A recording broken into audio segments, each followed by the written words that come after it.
Valdric Kryn was a ghost, whispered in war council, feared in royal halls. A name of desire and destruction. No master, no home. Just a trail of blood, broken promises, and eyes that never stopped watching. But even ghosts can be caught, betrayed, sold, delivered to the Celestari, powerful, mysterious, and relentless. But they didn't want his loyalty, they wanted his blood. The forbidden lineage of the first emperor ran through his veins, a power strong enough to shake the stars. Now, every faction craves him, a prize, a pawn, a king, or a weapon. And among them, 3 women, lethal, beautiful, and dangerously tempting. He doesn't know if they will save him or destroy him. But Valdric has never bowed, never surrendered, and if they think they can own him, let them try.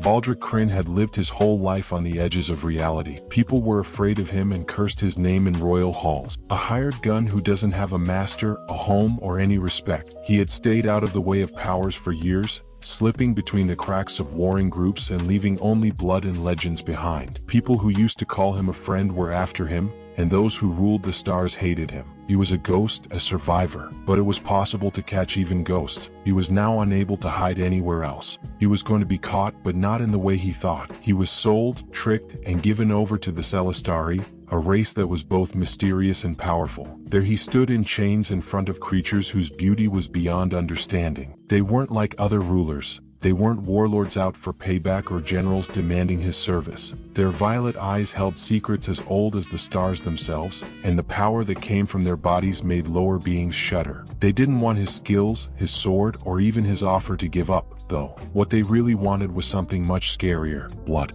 His blood. The truth hit like a lightning blast to the chest. He wasn't just a hired gun. There was no nameless rogue wandering aimlessly through a space that had long since forgotten about him. He had the genetic lineage of the first emperor running through his veins. This ancestry was thought to have been lost to time, erased by war and betrayal. He was the last person who should have been king or queen. An old ghost came back to life in the form of flesh and rebellion. Now, the Celestari told him he had to do what was his birthright. They did not offer power, though. Not having a lot of money or power over ships could make the stars darker. What they wanted was his body, his family tree, and everything that made him human. The imperial bloodline had died out, and according to custom, he could only get married to a woman from one of the great houses of the galactic upper class. He has to bind himself to them through ceremony, not through peace or war, by joining together, by desire. When all chances were against him, Valdric stood his ground against armies and smiled at execution squads. But this? He had never trained for this fight. The women around him were more dangerous than any assassin's blade. Each one was a force that could change the Empire's future or end his life. This Celestari priestess, Nixera, had silvery skin that sparkled like moonlight. She carried the weight of heritage in her hands. She had to be with him because she was in charge of the holy rituals, but there was also a spark of something between them that they couldn't say. Her eyes were like a deep well of knowing, filled with secrets and forbidden desires. It was clear that she needed him just as much as the kingdom did, but she wouldn't say it. Next there was Terrace Draven, who used to be the leader of the Dravani Imperium. She was a woman whose light was like a dying star, brilliant, dangerous, and consuming. She didn't want him out of love or because he was her fate. She was looking for a gun, something she could use to get back what was taken from her. It was like fire touched her, and her words could destroy them. Every look they shared was a fight that neither of them could afford to lose. Lady Seraphis was not at all like other women. Even kings were afraid of how well she played the power game when she was a noble woman sent out of her own world. While others used swords, she used whispers. She lured, manipulated, and caught people where troops marched. Valdric wasn't a person to her. He was a throne willing to be claimed. She planned to make a claim on it, but there was a bigger threat behind the storm of desire and lies. His fate was already set by the legions of the Dravani Imperium. It was said that their kingdom would fall apart if he took the throne and kept the Celestari's promise. They would watch the whole galaxy burn before they let that happen. They did not have to hit him to kill him.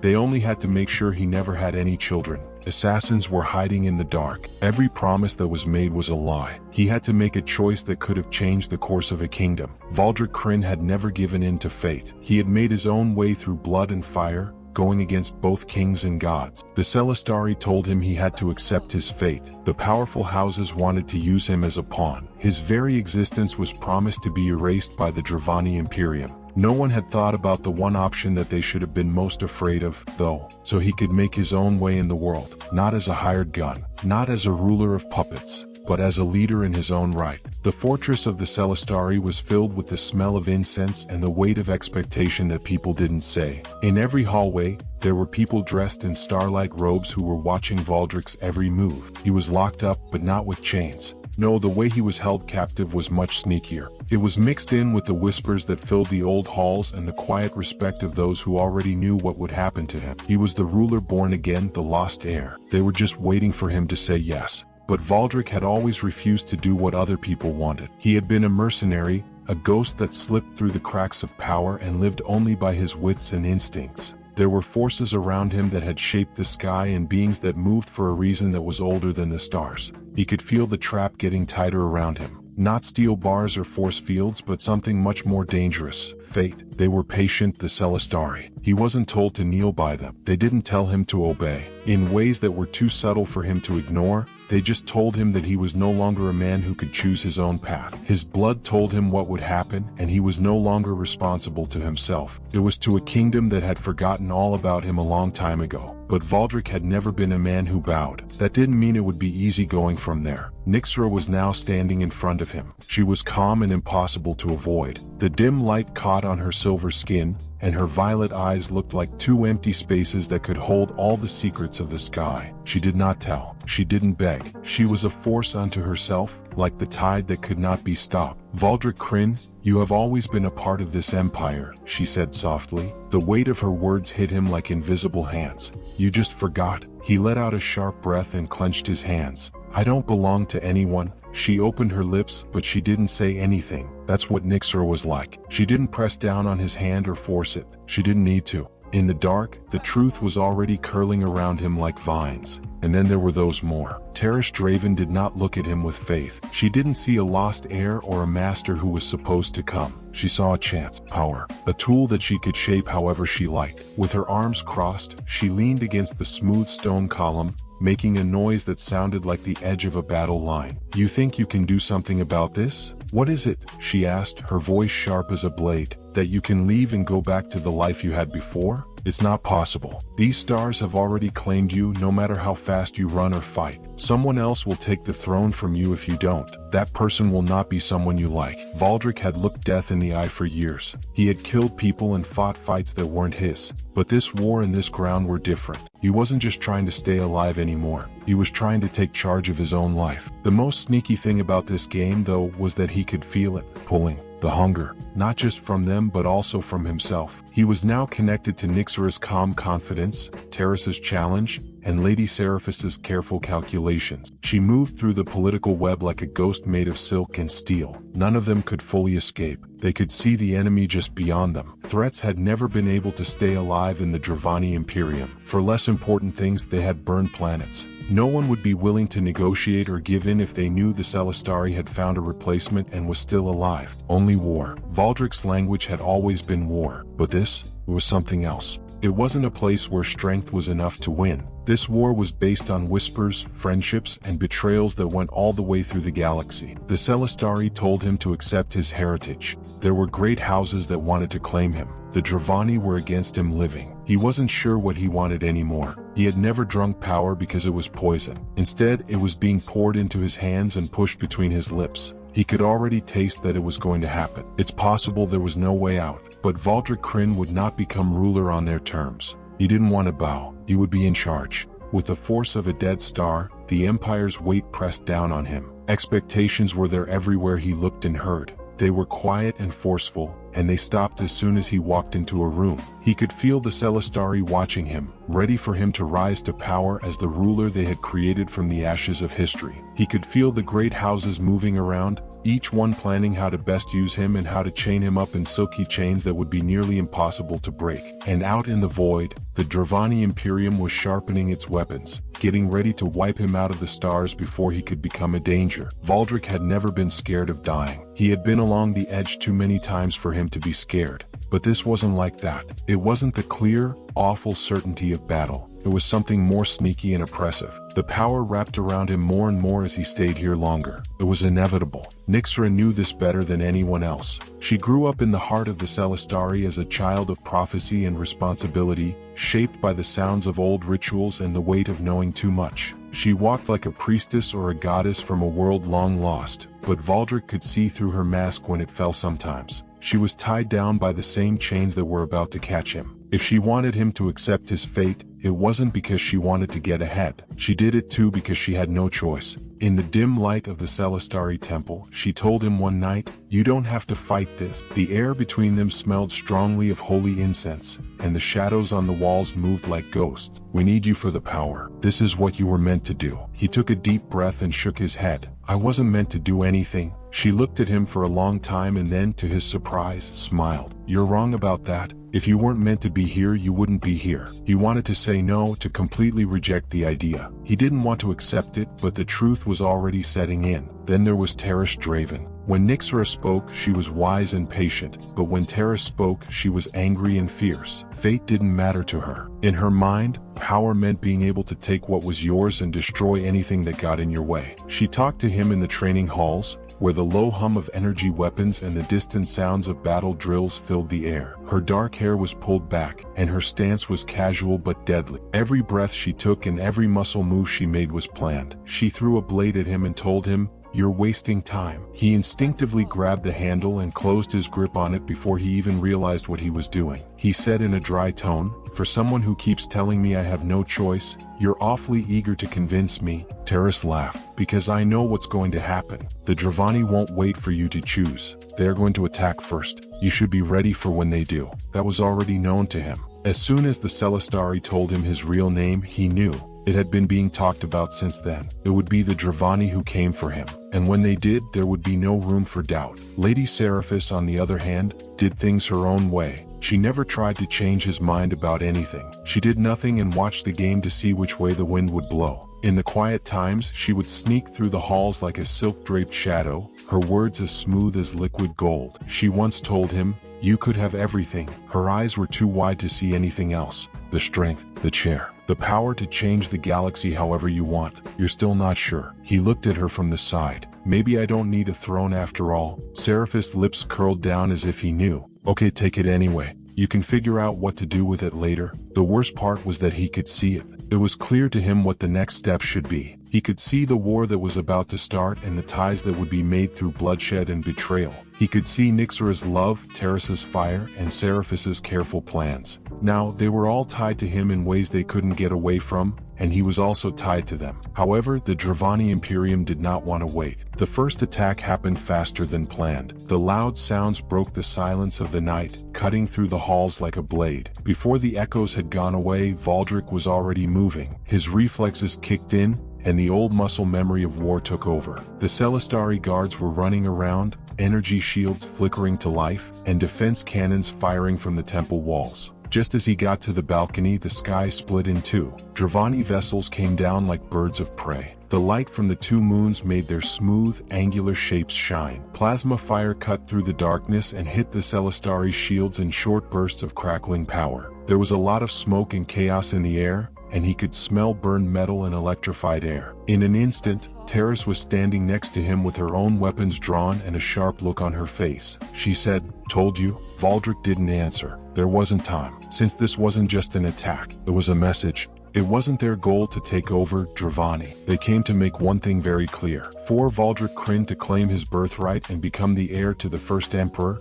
he would have to do it over the bodies of everyone who tried to stand in his way. As the fight broke out around him, he thought for the first time that maybe, just maybe, he was ready to do that. The first blast sent shockwaves through the temple and made the old stone beneath Valdric's feet shake. The sky was filled with streaks of plasma fire, and the fight was happening in short, intense bursts. They were getting ready to move. They were not interested in long-lasting fights or political games. Their message was clear: get rid of the sun before he can cause trouble. Valdric had lived on the edge of war for years, but this was different. It wasn't just a fight for his life this time. It had to do with the future of a kingdom he had not asked to take over. Terrace was already moving, giving orders to the Celestari fighters with her sharp, precise movements. She was a soldier born in the fire of conquering and loved war. Valdric knew she was right, though. Hesitation was death. Nyxera was already working to turn on the temple's last line of defense as she stood next to the holy pillar that was filled with Celestari energy. power filled the air around her, and her silvery skin shone in the dark. The Celestari were not warriors like the Dravani were.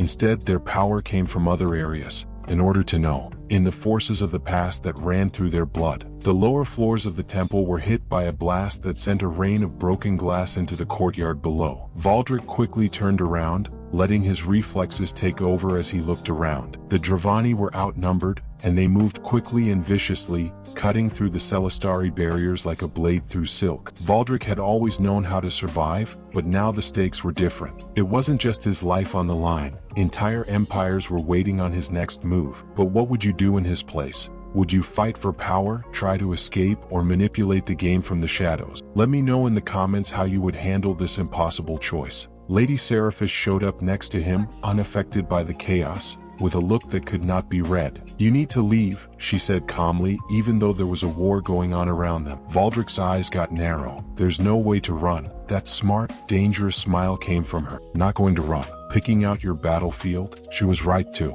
The temple was a holy place, but it was also a trap. He was told to fight here so the Dravani could trap him where he couldn't move. They couldn't get that from him. He looked at Nyxra. "How do we leave?" She thought about it for a second before answering. "Under the temple, there is a secret dock for ships. It leads to the weather outside." Terrace heard and gave a nod. "All right, we go to space on a ship. I know how to get us past the blocks." Seraphis raised an eyebrow. "That's good to hear." There was no more time to say anything. After the next blast, Valdric knew the Dravani wouldn't stop until they had him in their sights. They moved quickly and sneaked through the temple's secret passageways. As Nyxra led them deeper, the walls pulsed with ancient energy. Even though they could no longer hear the fight, Valdric knew that the Dravani would soon catch up. There were only a few ships at the small pier that was cut into the rock. The most sleek of them, a Celestari ship made for speed and stealth, was already ready to leave. It was Terrace who took over. "Hold on." The ship ripped out of the temple's underground launch bay and shot into the night sky at the same time that the temple's defenses broke down behind them. The Celestari fortress was on fire below. Dravani vessels loomed above, ready to attack. The first shots were fired quickly. Plasma bolts cut through the darkness and got very close, which was very risky. As alarms went off, Terra sped up the ship and sent it into a hard dive. From her seat, Seraphis looked like she was almost amused. "I will be very upset if you try to kill us."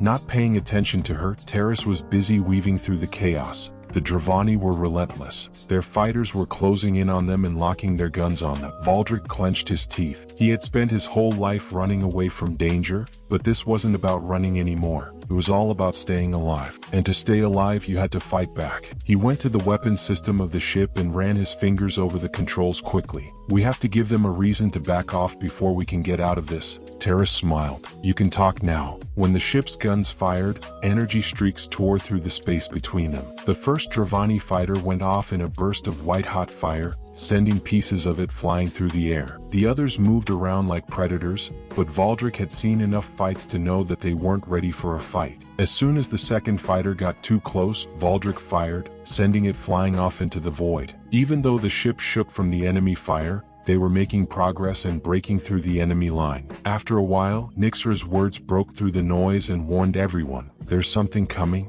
There were scanners in front of Valdric. A bigger battleship was moving into place and blocking their way. The thing wasn't a fighter. It was a hunter-killer robot that was only meant to get rid of risks. Terra said a swear word. "We're not going to get past that." Nyxra's eyes got darker. She moved to the center of the ship and put her hands on the control panel. "We don't have to." The energy around her pulsed, and the force that she couldn't see made the air shake. "Hold on to something." Valdric had just enough time to respond before the ship was hit by a blinding light. In a split second, they were gone, ripped from the real world by a surge of Celestari power. They were somewhere else when the light went out, very far away. No ships of war. There was no fight. Nothing but the sound of nothingness. Terrace took a deep breath. What the hell was that? Nyxra was pale, and the energy she had just released was making her body shake. "There is a risk," she said. "A jump through space with no clues about where to go. Anywhere was possible for us to end up." Valdric looked out the window at the strange stars that were spread out in front of them.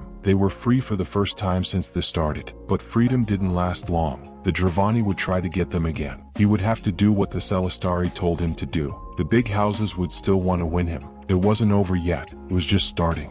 You already know that nothing is what it seems. But some stories go even further, and the next one will change everything you believe. If this one hooked you, just wait until you see what's next. Click now and find out.